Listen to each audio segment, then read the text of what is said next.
For centuries, professional wrestling has had a rich history that spans cultures across the world.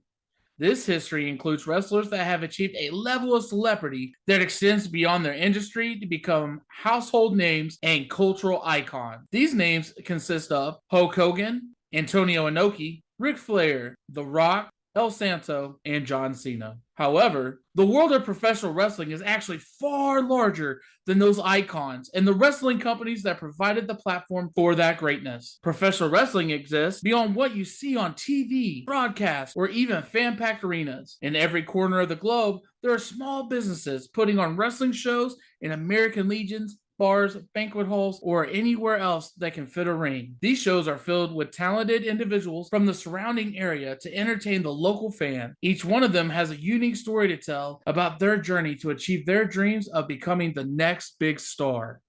Our show shares the stories of these wrestlers, referees, managers, and anyone else that makes these grassroots shows possible.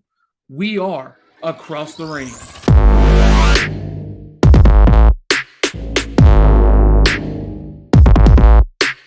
Welcome to Across the Ring. My name is William Mayhem Michaels. And this is the scientist, Carl Schrupfer. And today we are here with referee Jerry. How are you doing today? We're doing great, boys. How you doing? Doing Excellent. Great. So, Jerry, why don't you tell us a little bit about yourself before we get started here? Let's see. I've been reffing now for a little over 7 years. Started off down in Illinois in Berwyn. Made my way around. Now mainly up here out of Wisconsin. Do it for the fun of it. I'm 45. Got no big ideas of grandeur of going to AEW, WWE. I like to have fun.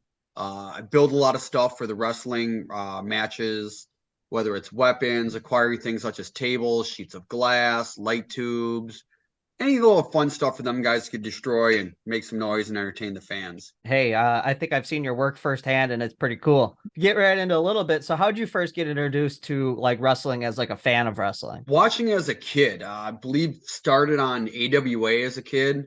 And then a little bit of WWE, not a lot. Big thing that really got me into it was World Class Championship Wrestling. We used to get it on Saturday night, their syndicated show.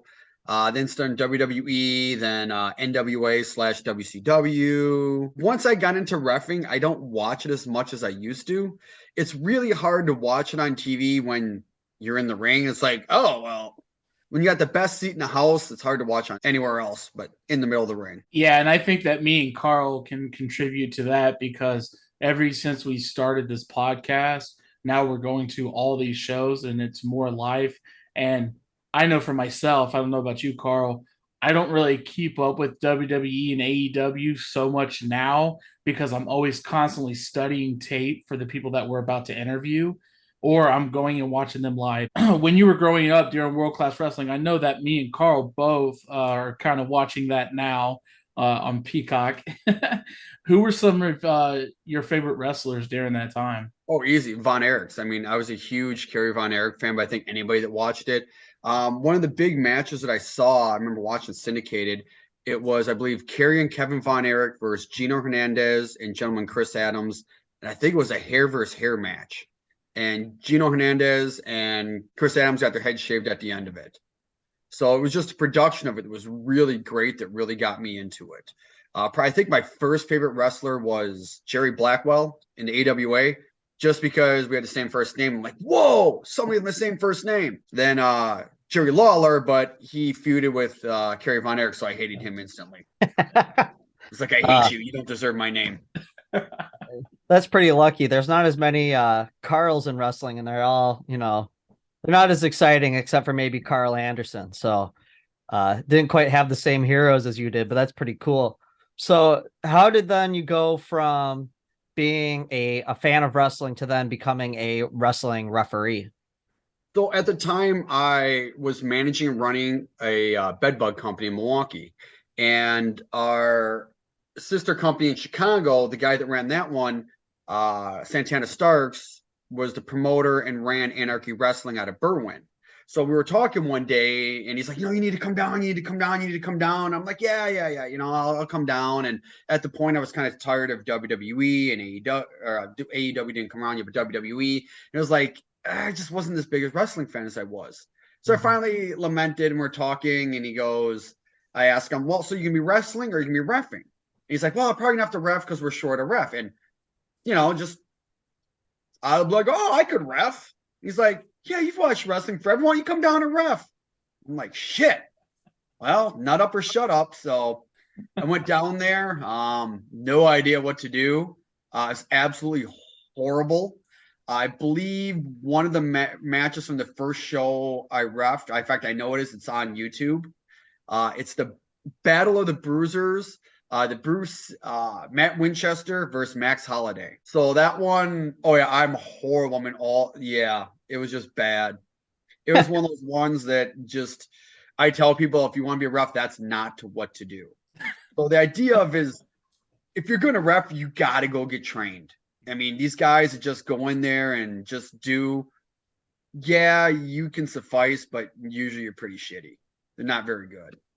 So then after you had your first, go of it, and you did it without training, did you then go and get training somewhere to get better? Hell no. I went an entire year, I think, before I did any formal training. I didn't know any better. So like after the matches, I'd ask like the wrestlers, like, hey, how was I doing? What can I do better? And they'll be like, oh, you're good. Don't worry about it. You're good. I'm like, okay. And then pretty much Sean Priest was down at Anarchy, and he told me that, hey, Frank DeFalco up at Brew City is looking for a ref, and I mentioned to you. So I met with Frank, and I started going to Thumper's Den to learn. And I think the first day, Matt Winchester's like, what the fuck are you doing? Why are you a dancing zebra out there? And I'm like, what? And he's telling me when you're bouncing around the ring like a pinball, you're taking everyone's attention away from the wrestling because all they see is this freaking stripe bouncing everywhere. So it's naturally going to pull their attention. I'm like, oh, there were so many wrestlers then that when I started up here and doing the training with Frank, that I started learning, do this, do that, do this, don't do that. And it was good. It was a lot of learning. And at one point I was going to write a little handbook manual type thing, and part of my OCD, and it just never happened. But I did I wish I had it. It was I did 50 rules of being a ref. I think I skipped number 3 on purpose. It goes 1, 2, 4. Kind of like when architects are building buildings, they skip that 13th floor. You're screw the 3. It's pretty dumb of them. That was the first, and it was a good learning lesson. You get into wrestling, you start roughing, you end up going north and getting some training at the Thumper's Den. As you're kind of going through and kind of starting to really develop as a referee, who are some of your biggest supporters as you're doing that? I'd say Santana Starks, the guy that started off, was always good with, helping me out, supportive. Frank I think he saw some talent there that could get around, that could really do some good work for him and work on wrestling in particular.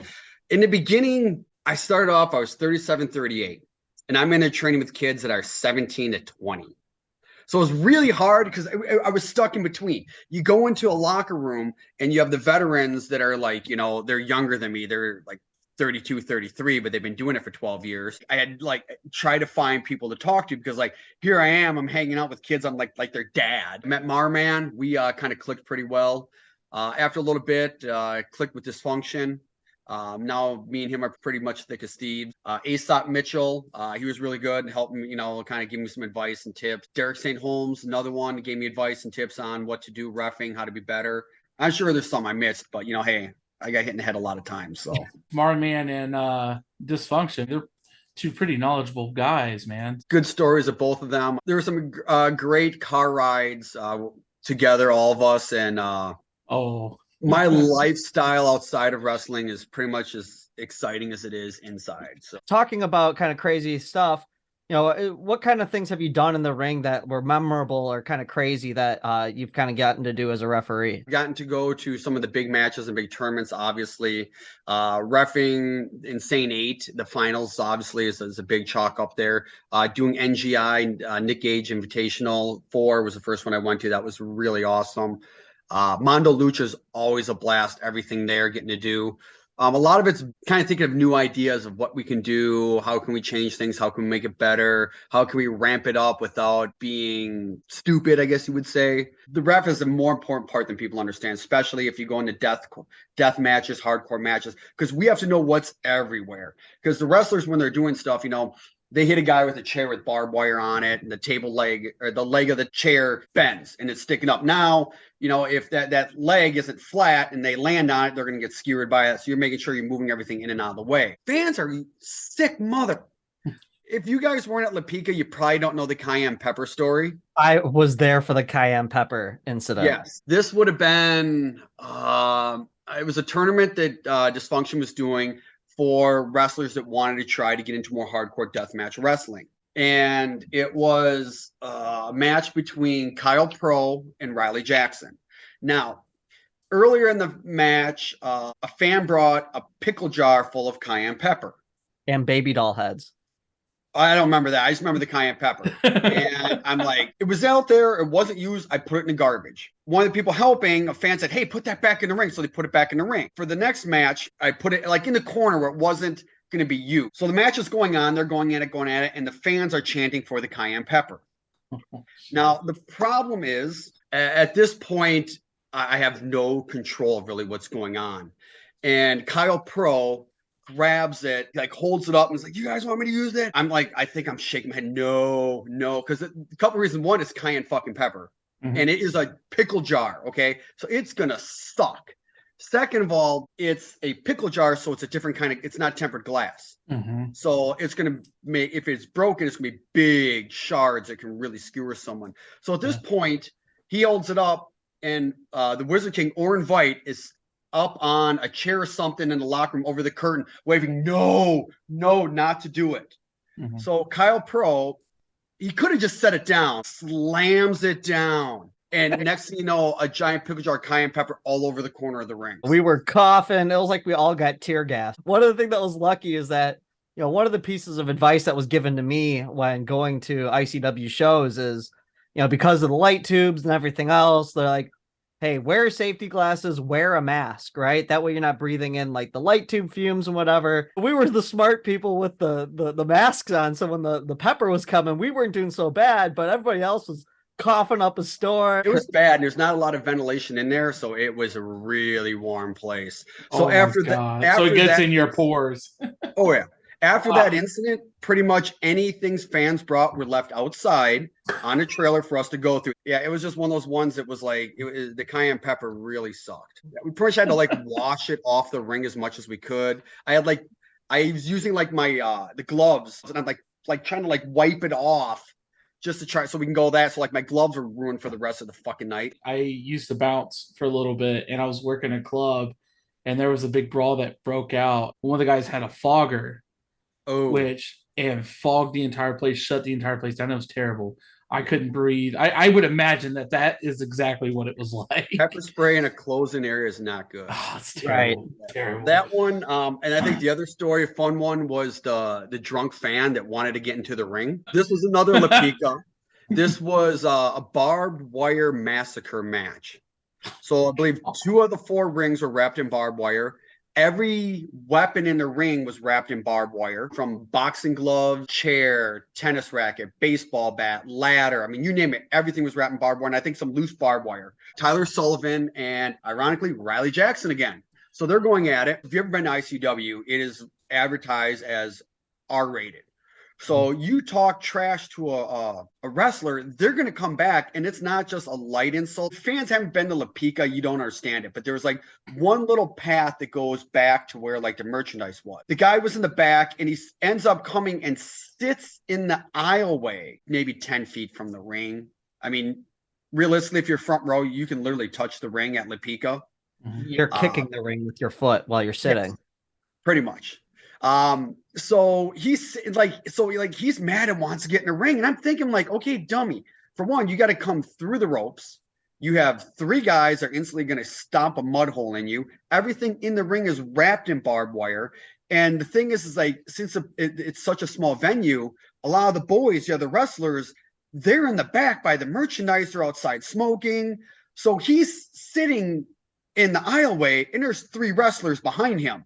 And I'm thinking, it's like, dude, you're not going to make it into the ring, because you're going to try, and 3 guys are going to grab you and take you outside, and you're not going to have a very bad day.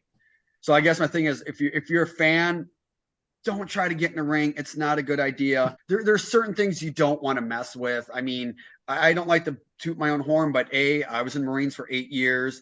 I did MMA for 10 years. I've done 14 MMA fights, whether it was in a cage or a ring. There's other guys that are high school athletes, that collegiate wrestlers, boxers. I mean, it's not a good idea. Yeah, the guys that you think, you oh, don't never worry about know. him. And if you come into a ring, you're coming in, normally you're going to come in head first.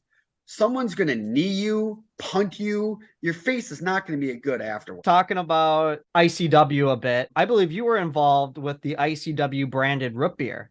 Yes, that was my idea. How did that come about? I've been to the Sprecher Brewery tour, and they have, like, you can get your own custom labels. So I thought about it, like, hey, for Insane 8, and we did other stuff with the ICW merch. So I decided, like, hey, I'm going to go in, I'm going to get this ICW root beer. Oh, everyone was a great idea, great idea. It was a great idea in theory. Financially, it was a bad idea. I think I'm probably down anywhere from $600 to $700. And then I doubled down when we like put wrestlers on it. I think I have 5 cases left out of 28 cases. So you're at the end of it, but it sounds like then the pricing didn't match. Right? I've given away like 4 or 5 cases worth. It was great. And I know some of the wrestlers, like, hey, if you want it, I'm more than happy to help you set up the logo. You can take them and then you can do it. It was not financially sound. Cheesecake, great idea. Doing the title belts, great idea. Root beer, not so much. So you mentioned the cheesecake and the title belt. Can we get into that as well? So everyone's like, when you're having a bad day, you get depressed or not, everybody does their own thing. I decided, hey, I'm going to find some way to take my mind off of things. I like to bake. Figured, hey, instead of doing cocaine, I'm going to do cheesecake.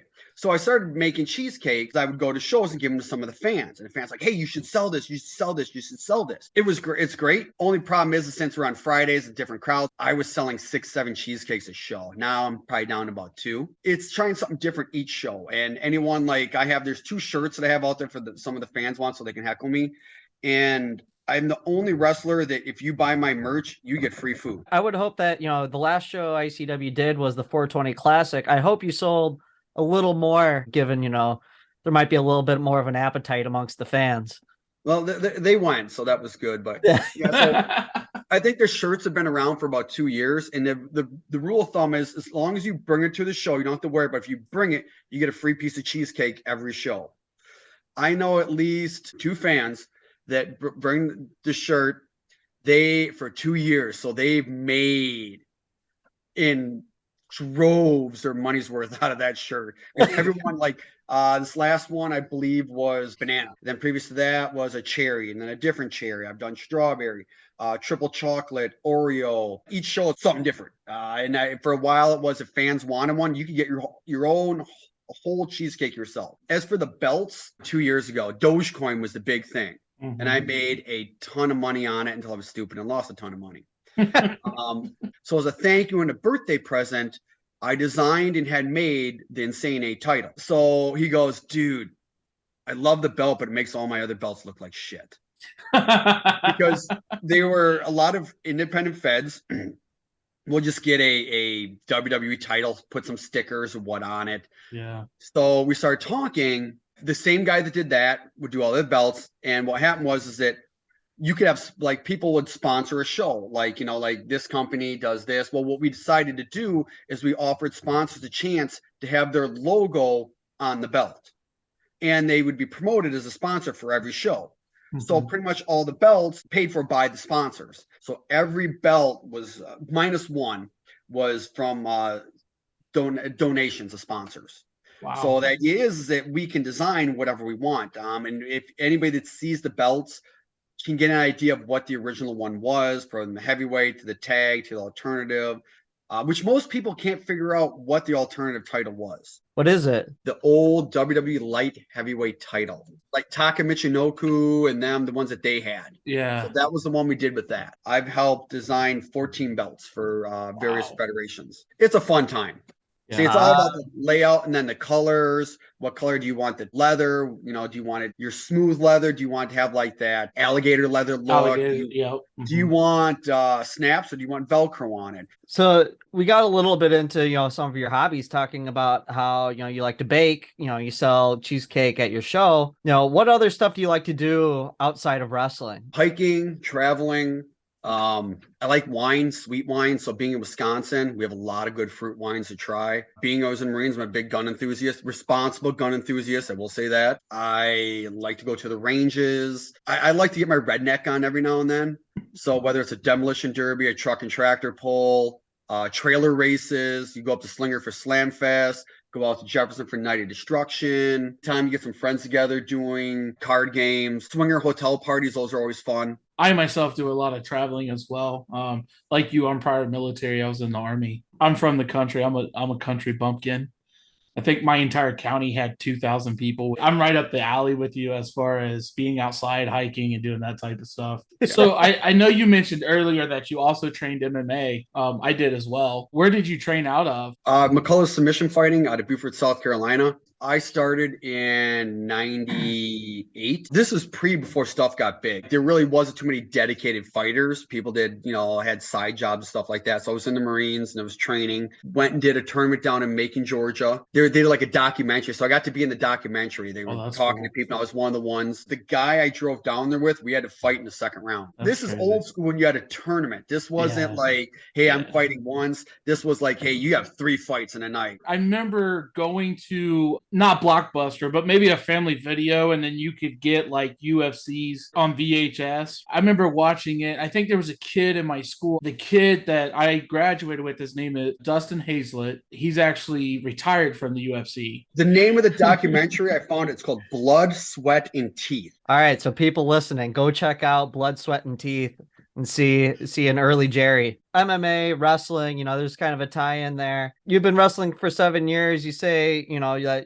something like WWE or AEW isn't really, where you're trying to go with this, but, what are some ideas or goals or, dreams that you have in terms of what you want to do in wrestling going forward? Honestly, I do it for fun. It's therapy for me. Getting in there, right before I was out with surgery, it was dysfunction and Eric Dillinger in a match. Of course, the staple gun got broken out, and except this time I ended up getting a $5 bill stapled to my arm. I think this ended up taking at the end of the night. So he stapled me and took the money back. So you just mentioned that you had surgery. Yeah. What happened? Kayfabe is, everyone always has been making fun of me because of like, I can't count to 3. So what I did actually had elective surgery to go in and get the shoulder fixed so I can count to 3. So since I was out, I'm actually studying. All right. So I've been going to the point now, and for anybody's listening can't see, I got the book right here. It's by Dr. Seuss. It's called One Fish, Two Fish, Red Fish, Blue Fish. So I've been studying it since I've been out. It's been out since March 1st. And I finally got to the page where I really start going. It's page 17 of this book. All right. It says, say, look at his fingers. 1, 2, 3. Hey. Can I do it without the book? We'll find out. I'm going to get there. Everyone says I can't count to 3 or that was 3 or that wasn't 3. And it's like, Jesus. So I've been studying. I figured Dr. Seuss has it down. So it's 1, 2 red or 1, 2 blue. I don't know. We'll figure it out. All right. Hopefully as your recovery continues, you'll get there. Yeah, I got my 9-year-old nephew's been helping me, but he's a little bastard. Talking about yelling at me, telling me how dumb I am because I can't count to 3. God forbid I don't have his kind of education. Counting to 3 is not easy. I can count to any number but 3, 5, and 10. Have you ever gotten hurt in the ring? I've gotten hurt. I haven't been injured. The thing is with wrestling, and it's the same I think with most wrestlers, is that you don't get hurt. Like the moves that really look like hurt aren't. It's the little things, the steps, the slips. First one, wrestler went to throw me out of the ring. After the match, they're going to do a beat down on the good guy. I thought I was going over the top rope. He went to throw me through the middle rope. So as I went to go up and over the top rope, he pushed me down. So what happened is I ended up crashing myself on the top rope, spun around, landed on the middle rope on the crotch, bounced to the side of the apron down on the floor. Security comes to help me. I'm like, no, I landed on my nuts twice. I had another one, Acid Jazz and Bryce down there in Chicagoland area. They pulled me out of the ring before I'm supposed to. And of course I go, what are you doing? Because it really was like literally, like, what are you doing? And then it was like, oh shit, too late now. So yeah, that one, that was kind of fun. Probably one of the most painful ones is one of the last times I refed out at Brew City. Frank likes to have the walkie-talkies with the earpieces so we can communicate to the refs. End of the match, I get pitched. Main event, last match of the night. I go to the top rope, land on the apron, land on the floor. Now, the problem was when I landed on the floor, I landed on the walkie-talkie, which was in the back pocket. So it was like someone just like kicked me in the ass as hard as they could. So I'm on the ground and I'm like holding my ass. And like, and the other ref, Junior, was there and saw this. He thought I was legitimately hurt or injured. So he comes over to check on me. He's like, "You okay?" I'm like, "I land on the walkie-talkie, got me right in the ass." So now we're both laughing. And of course, we can't be laughing. So we got our heads down. Yeah. And at this point, he has his head down, like by me. Frank can see this. And he thinks something's wrong because the other ref is by me and we're not, So he comes over there, asking what's happening. I told him. So now all three of us are there fucking laughing on the side of the ring. Because I landed on the walkie-talkie and he nailed me right in the ass. I did have a fun one. Let's see. Dysfunction gave me a kind of a mild whiplash. Ref Perch was in there, got knocked down. I went in there, counted 1, 2, 3, Joey Avalon and Dysfunction with new tag team champions. Evidently, because Perch got hit, he disqualified them. If anybody knows Dysfunction, he doesn't like to lose. He can be a bit of a sore loser. So he smokes Perch, super kick, bam. I'm like, oh shit, Perch is down. I go to check on Perch. I got my hand up. And I turn to say, "Hey, stay away." So I just turn right, bam. Now I'm down next to him. Dysfunction says he wants a rematch. And if he doesn't get it, then he's going to beat up the refs. So Frank says, "I'll give it to you." And now Dysfunction, like normal, bam, another super kick. Except this one, he catches a little low. So it actually caught me in the shoulder and my neck snapped. Speaking of, that's the second time that asshole's done that to me. He did that before. He lost a title match to Matt Boone, okay? And decided that he wanted a rematch, and Frank wouldn't give it to him. So it gives me a Death Valley driver in the ring and tells Frank, either you give me one or I'm going to put him through a barbed wire board next. Frank says, "Fine, you have the match." And then decides, fuck it, I'm going to give it to him anyway. So I go through another barbed wire door. So that's my best friend. He certainly does beat the shit on me. You have some great stories. We haven't gotten into how I almost got into the porn industry. This is when I was in the Marines, okay? So this would have been 99, 2000. I was on the aircraft carrier John F. Kennedy. I was like one of the first guys who really got into the online dating thing. To me, it was so much easier. I was cheap. I didn't like the idea of going to a club, paying $10 for a drink to buy a girl a drink, and have her walk off with someone else. I'm like, that's my $10 there. It was like Yahoo Classifieds or Web Crawler, Personal, something like that. It was one of those dating site things. So I had one on the regular side, which was just like, hey, I want to go out on a date. And I was on the adult one, which was like, hey, who wants to go on a date? So I'm out there and I get an email and it said, hey, have you ever thought about being in a movie? I'm like, oh, wow, this is cool. I'm thinking like Tom Cruise, Top Gun, Keanu Reeves, all this stuff. I'm like, that would be awesome. Tell me more. They responded back. No, there was like Peter North, Ron Jeremy movies. So I'm like, oh, shit. And it was like this independent little film company. It was like East Coast Productions or Eastern something films. So I'm talking to the agent or the recruiter that talks to people. And this is back when it was like porn was real, where like they had bad acting, not nowadays where they just go right to the sex. This is when you had the really cheesy acting, quality porn. So they're going through, and the movie, the theory is this guy has something happen to him. He's like 16, 17, he's traumatized. So his friends are going to recreate this traumatic incident to snap him out of it because, hey, psychology, re-traumatize someone that's going to fix everything. So they wanted me to play the main character, the neurotic guy. And I'm like, because they sent you like kind of like the cast, and I'm like reading it, and I'm like, that's not me. I'm a smartass, like the goof around joke. There was another role that the guy was a smartass, and he was like naked the whole time. And I'm like, I can do that. I don't give a fuck.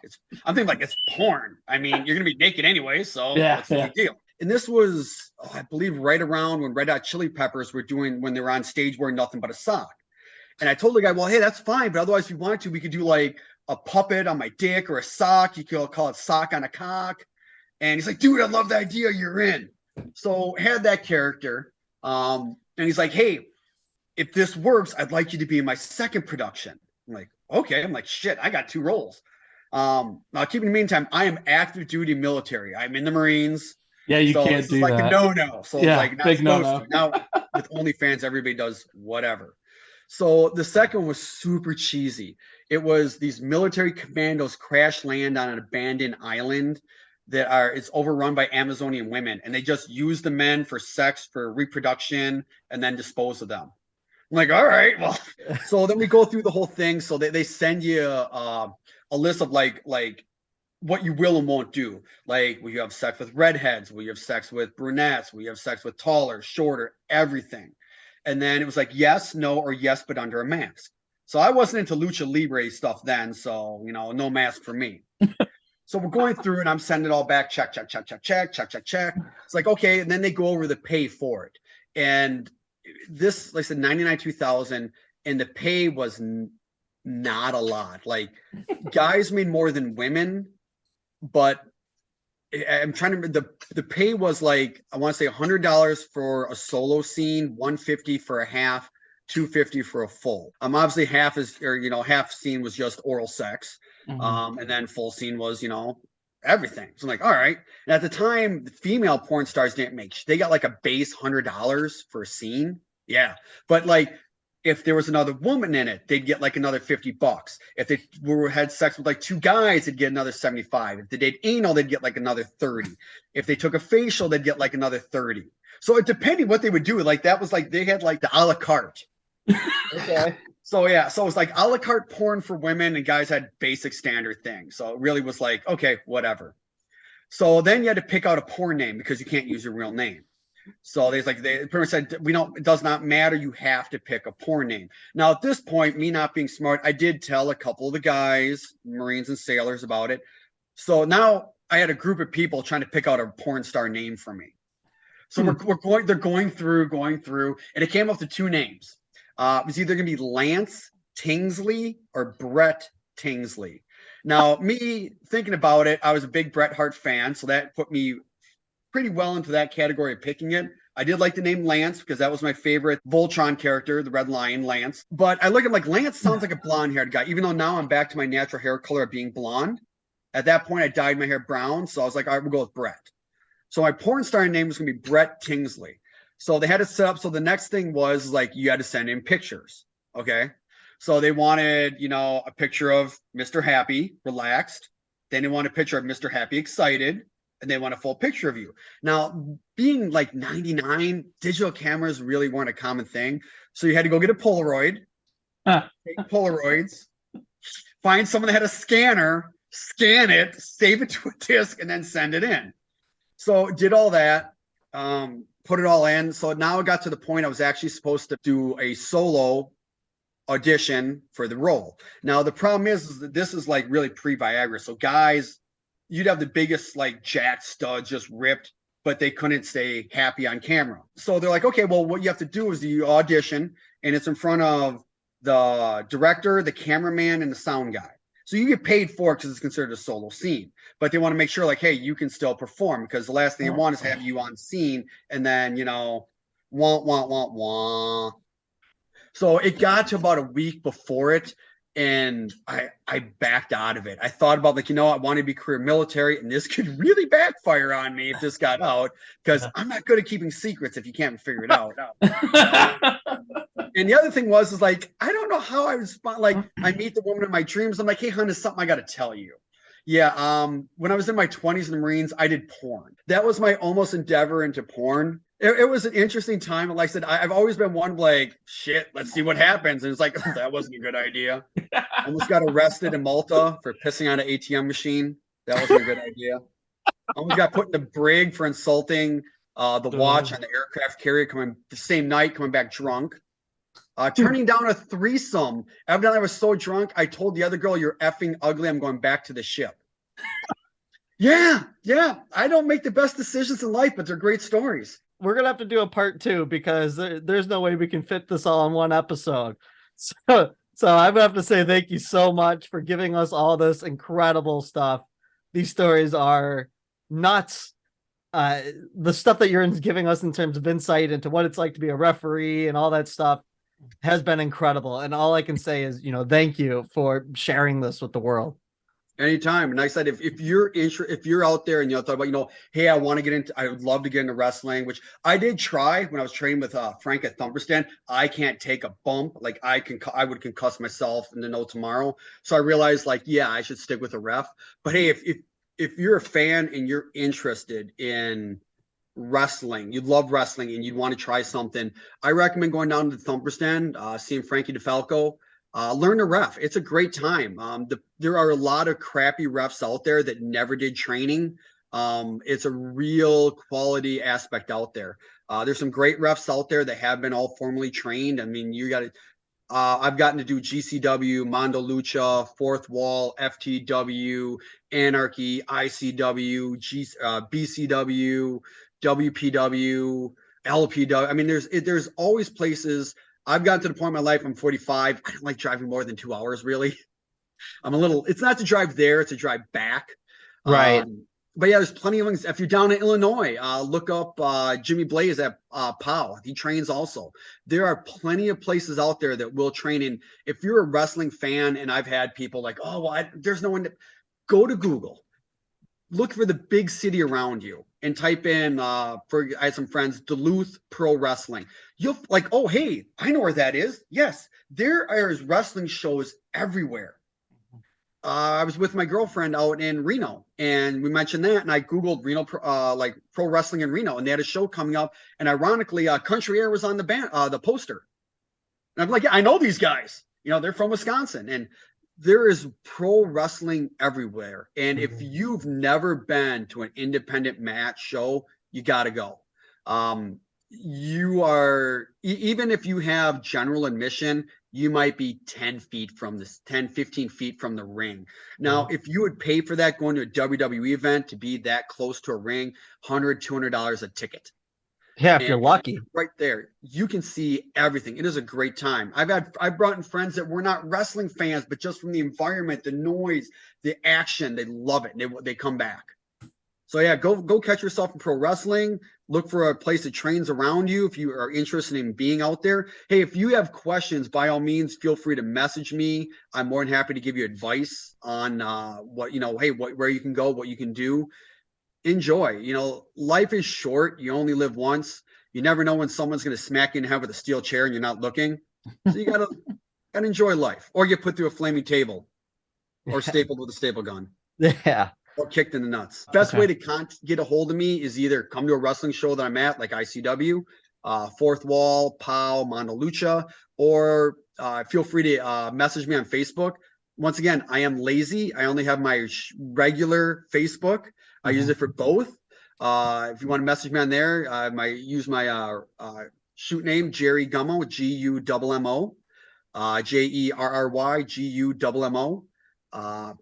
You'll find me on there. I'm happy to take message, and give people like recommendations, where to go, what to do. I love talking to fans at shows. The only thing that I hate is I don't give enough time to each fan. I hate having to tell a fan, hey, I got to go. But whether it's I got a ref or there's another fan, I want to give my time to everybody, because if it wasn't for the fans, I wouldn't be out there. If it wasn't for the fans coming to the show, the wrestlers wouldn't be there. If it wasn't for the fans interacting with us, it takes a lot out of it, because when the fans are really into a match, we feel it. There has been so many nights after a banger of a show that when 20, 25 minutes, half hour, however long it takes me to get home, it is a nightmare for me to walk up one flight of stairs just from the adrenaline dump, just because you feel everything from the fans, the energy. It's just, you are so on fire. Well, you guys heard it from the man there, Jerry. I want to take the time and thank you one more time for coming on the show. Oh, anytime. I want to go ahead and remind everyone to follow us on Instagram at Across the Ring. We also have a Facebook page, YouTube, Twitter. We're on all social media platforms, especially when it comes to podcasts. And I also want to remind everybody, you never know who's right across the ring.